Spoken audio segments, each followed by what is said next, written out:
Olá, senhoras e senhores em telecomunicações aqui no estado de Santa Catarina. Esse é mais um Sintelcast, o podcast do Sintel Santa Catarina.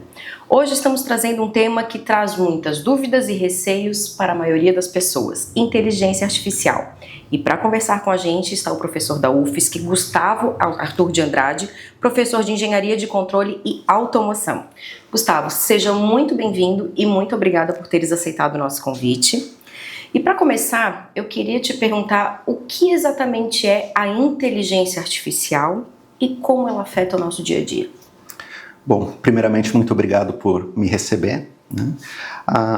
De fato, a inteligência artificial é um assunto muito polêmico, e a definição mais geral que temos hoje em dia sobre inteligência artificial é que ela é uma área da ciência da computação, que estuda e desenvolve sistemas que executam tarefas que tipicamente estão associadas à inteligência humana, como, por exemplo, aprender, raciocinar, tomar decisões, reconhecer ambientes. Em resumo, a inteligência artificial ela não é uma tecnologia, mas é um conjunto de métodos que permitem máquinas a desenvolver tarefas de forma automática, que eram realizadas por humanos. Perfeito. E quais são as principais fontes que a gente tem ali?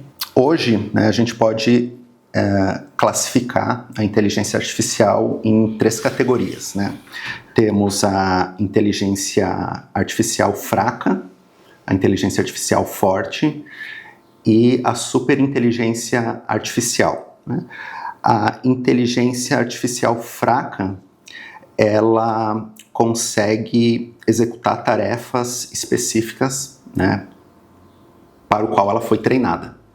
Então, é um sistema que é desenvolvido para executar uma determinada tarefa, Ele recebe dados, histórico de dados dessas tarefas, e com base nesses dados, o algoritmo busca uma decisão, para executar essa tarefa. Então, ele não consegue executar uma tarefa que está fora dessa para o qual ele foi treinado. E qual seria um exemplo dessa inteligência artificial fraca? O próprio ChatGPT, outras ferramentas como o Gemini. Outro exemplo que temos são as secretárias eletrônicas, ou esses assistentes de call center. Então, eles executam tarefas específicas, e são programados para uma atividade somente.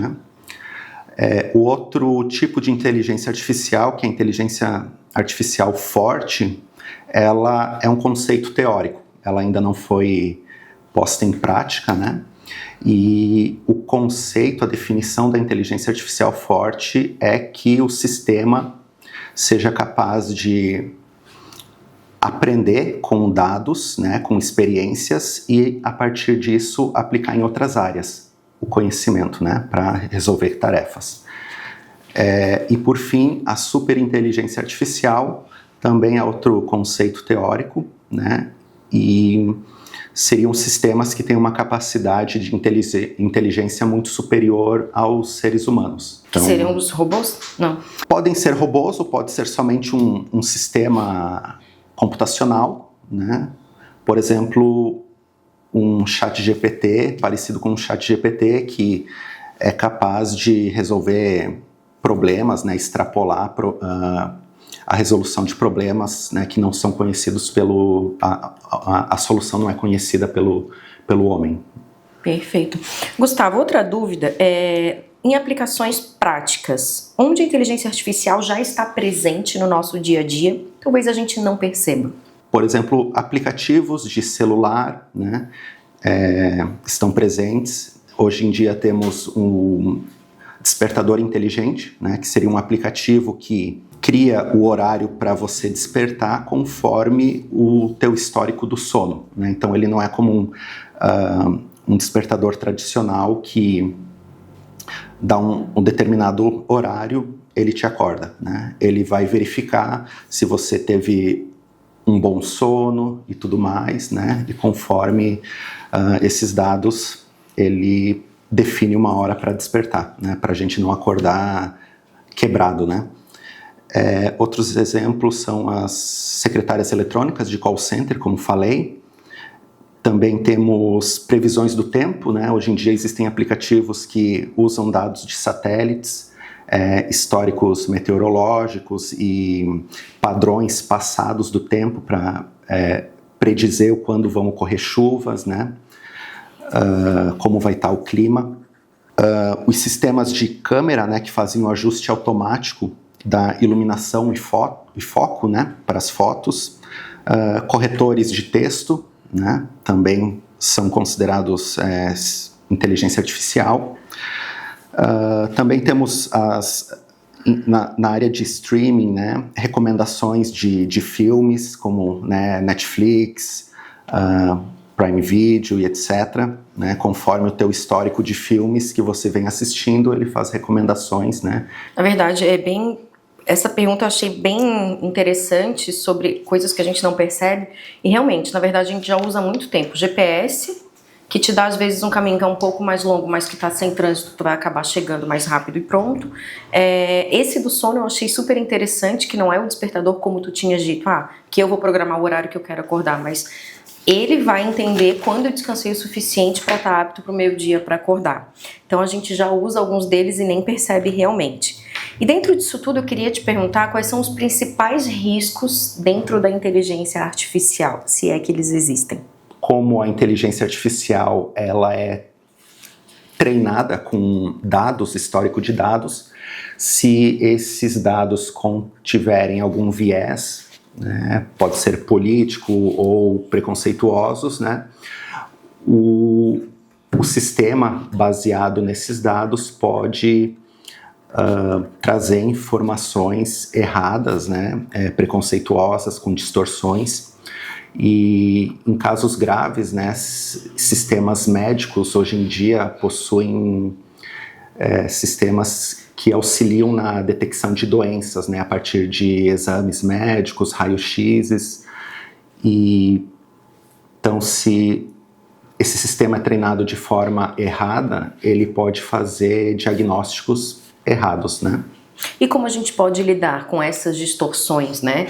Que esse viés de distorção, de preconceito que o algoritmo possa identificar? Acredito que é a regulamentação, né, da inteligência artificial. Mas é possível fazer uma regulamentação?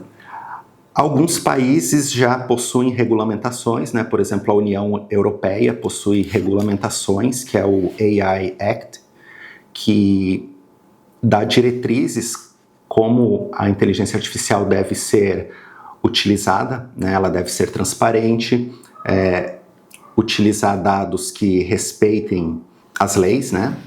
E não tragam esse viés. E a questão também da privacidade dos dados, né?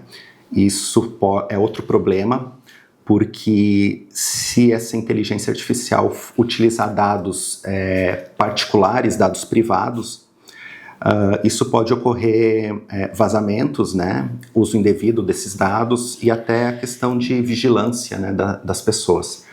Na América Latina, né, como Brasil e Argentina e outros países, isso ainda está engatinhando, né? No Brasil, por exemplo, está tramitando o marco legal da inteligência artificial, né, que tem essa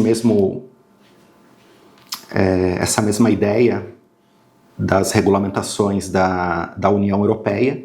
Então, eu até te perguntei isso porque a gente tem observado que está em circulação uma propaganda a respeito do WhatsApp, né? Então, eles simulam como os bastidores, né? Eu acho que a parte do algoritmo do WhatsApp enxerga aquilo que a gente conversa. Por exemplo, eles deixam claro, nós não lemos as suas mensagens, nós não vemos as suas fotos, até aparece distorcido na visão do bastidor do WhatsApp, de quem estaria por trás, né? E que a conversa só fica na íntegra e explícita, legível, para as pessoas que estão conversando.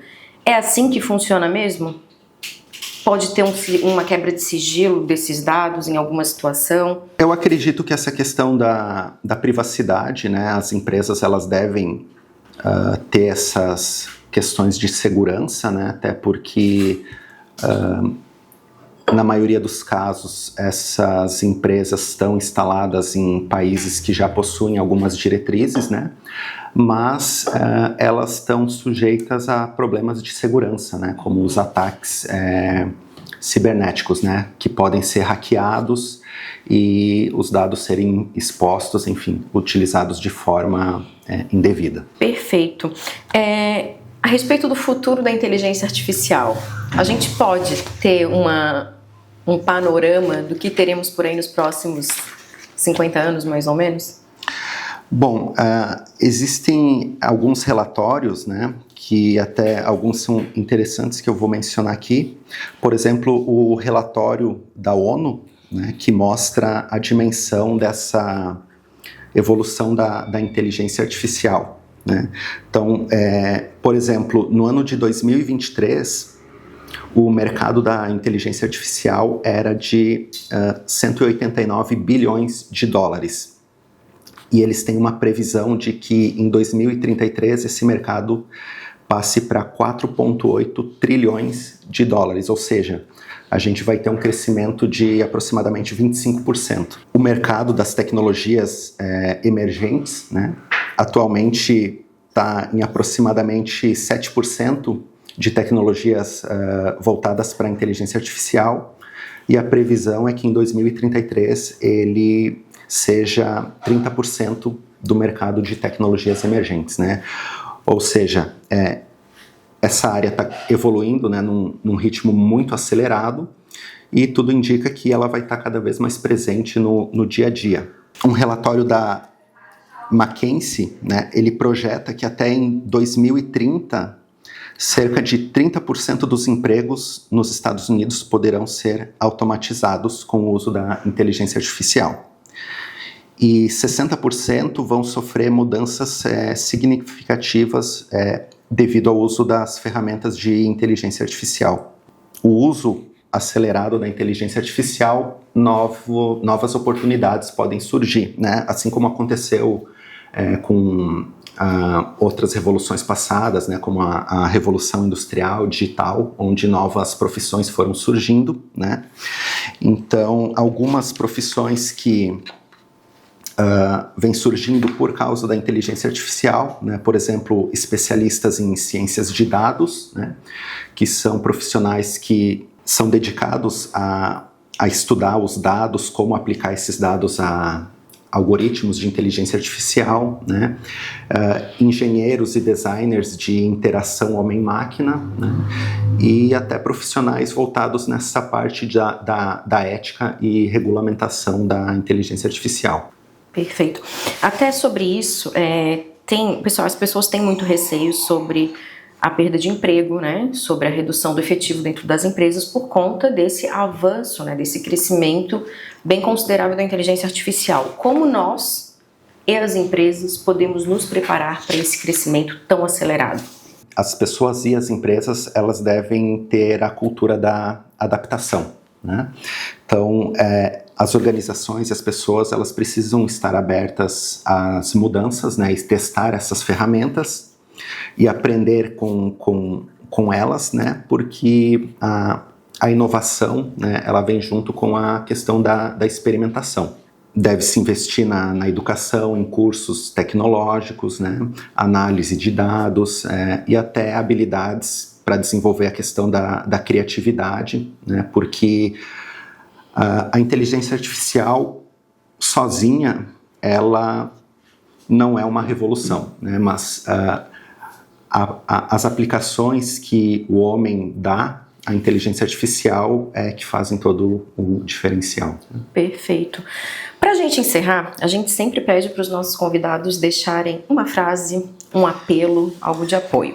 Nesse sentido, o que você diria para quem quer começar a aprender, a entender mais sobre inteligência artificial? Porque a gente não tem como correr dela.